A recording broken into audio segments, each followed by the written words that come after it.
السلام علیکم فرینڈز، آپ سب کو ہمارے یوٹیوب چینل میں خوش آمدید۔ دوستو، آج کی ہماری ویڈیو کا ٹاپک ہے سانپ کے بارے میں۔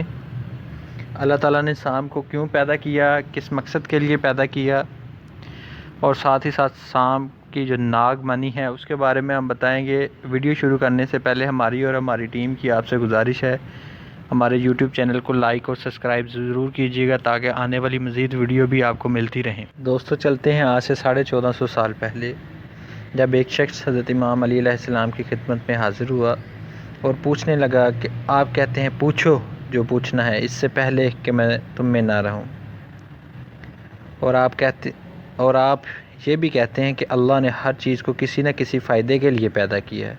سانپ کو اللہ تعالیٰ نے کیوں پیدا کیا ہے؟ یہ تو ایک زہریلا جانور ہے۔ تو حضرت علی علیہ السلام نے فرمایا، اللہ اپنی بنائی ہوئی ہر چیز سے پیار کرتا ہے۔ جتنا اللہ پاک کریم ہے اتنا ہی انسان اللہ کے کرم سے واقف ہے۔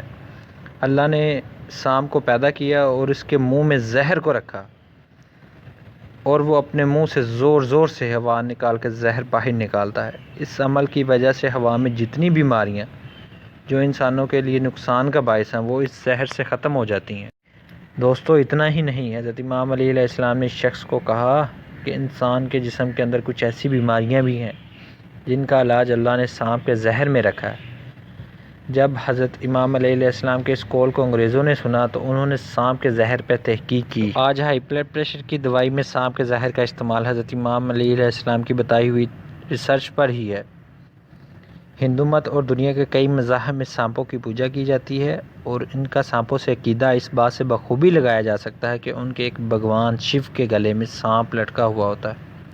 سانپوں کے بارے میں بہت سی مشہور واقعات ہیں۔ اگر کوئی سانپ کو قتل کر دے تو جو ناگن ہے وہ اپنے اس سانپ کے قتل کا بدلہ لیتی ہے۔ سانپ کے بارے میں ایک یہ بھی نظریہ پایا جاتا ہے کہ یہ خزانے کی حفاظت کرتا ہے۔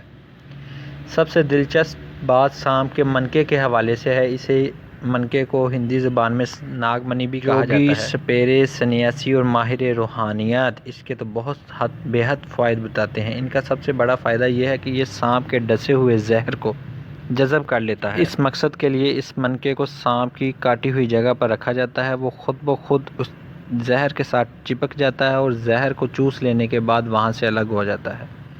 پھر اس منکے کو دودھ میں ڈال دیا جاتا ہے تاکہ وہ زہر سارا اثر اس دودھ میں آ جائے۔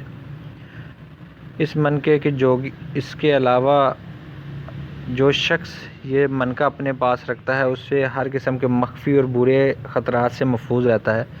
دوستو، جوگی اور سنیاسی حضرات بتاتے ہیں کہ جس شخص کے پاس یہ منکا ہو وہ کالے جادو سے محفوظ رہے گا۔ یہ تھی سانپ کے بارے میں ایک چھوٹی سی انفارمیشن۔ سب سے مزید انفارمیٹیو جو بات ہے وہ ہم آپ کو بتائیں کہ جوگی حضرات اپنی بچیوں کو جہیز میں 3 چیزیں لازمی دیتے ہیں، جو ان میں سے ایک سانپ کا منکا، ہتھ چوری اور ایک گیدڑ سینگھی ہے۔ سانپ کے بارے میں مزید ہم آپ کو اپنی آنے والی اگلی ویڈیو میں بتائیں گے۔ بہت شکریہ۔